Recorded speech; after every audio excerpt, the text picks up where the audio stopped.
Once upon a midnight dreary, while I pondered weak and weary, only many a quaint and curious volume of forgotten lore.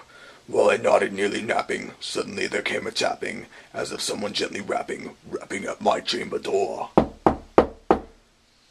"'Tis some visitor," I muttered, tapping at my chamber door.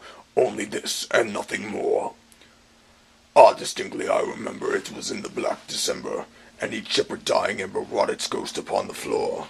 Eagerly I wished the morrow, vainly I had sought to borrow from the book surcease of sorrow, sorrow from the lost Lenore.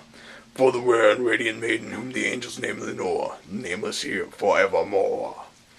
And the silken, sad, uncertain rustling of each purple curtain thrilled me, filled me with the fantastic terrors never felt before, so that now, still the beating of my heart, I stood repeating, "'Tis some visitor entreating entrance at my chamber door. Some late visitor entreating entrance at my chamber door. This is it, and nothing more." Presently my soul grew stronger, hesitating then no longer. "Sir," said I, "or madam?" "Truly your forgiveness I implore, but the fact is I was napping, and you gently came so rapping, and you faintly came tapping at my chamber door. That scarce was I heard you, here I opened wide the door, darkness there, and nothing more." Deep into that darkness peering, long there I stood wondering, fearing, doubting, dreaming dreams no mortal ever dared to dream before. But the silence wasn't broken, and the darkness gave no token, and the only word there spoken was the whispered word, "Lenore." This I whispered, and it echoed moment back, the word, "Lenore." Merely this, and nothing more. Back into the chamber turning, all my soul within me burning, surely I heard them a-tapping somewhat louder than before.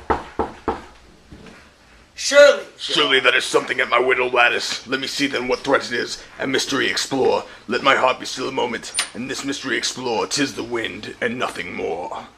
Open here I flung the shutter, wind with many a flirt and flutter. In there stepped the stately raven, saintly days of yore. Not the least obstacle made it, he, not a minute stopped or stayed he, but with mien of lord or lady perched above my chamber door. Perched upon a palace just above my chamber door, perched and sat there, and nothing more.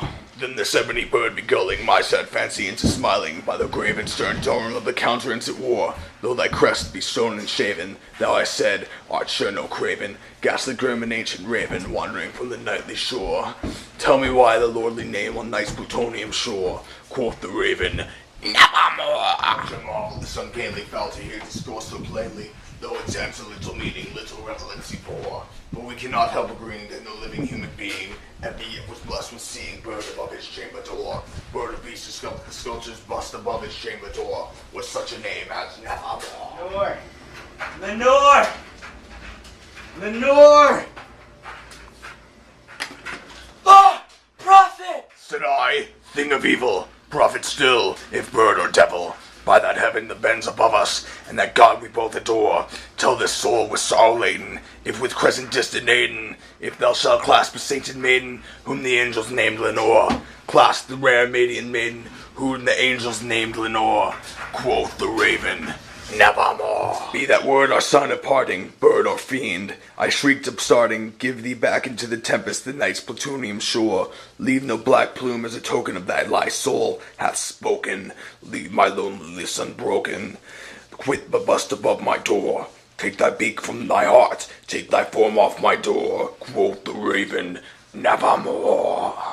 And the raven, never flirting, still is sitting, on the pallid bust above palace, just above my chamber door. And his eyes, all the seeming of a demon's that is dreaming, and the lamp over her streaming throws the shadow on the floor, and thy soul from out the shadow lies floating on the floor. Shall be lifted nevermore.